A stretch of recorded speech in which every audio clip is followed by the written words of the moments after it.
if you think about goods in a sense, like really, and you think being processed in this global value chain, we can really find a room, I think, for Africa to be part of this global value chain. But even more interesting, we can also have our own regional value chains. I don't think cassava is eaten a lot in Washington, right? But cassava is eaten a lot in our countries, and we can have a cassava regional value chain with agro-processing that works very well. And actually, it's starting in some countries like Tanzania and Kenya and so on. Kenya is a big foreign direct investor in other countries in East Africa, right? So it's starting. But coming back to China, so attracting Chinese investment is one thing.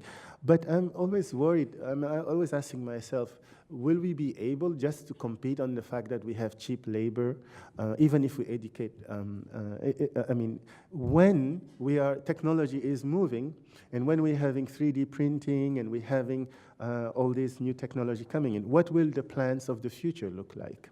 So maybe this is where education comes from, and this is where this, huge cohort of young people that we're having can be trained to be part of this so-called fourth industrial revolution. I mean, I'm not a programmer myself, and I have problems programming, but my friends are telling me that the younger people can pick up programming very quickly. And now apparently it's all about networks. I mean, maybe part of the program can be made here in the US, and then part of the program can be made in Africa, and so on. My point is just that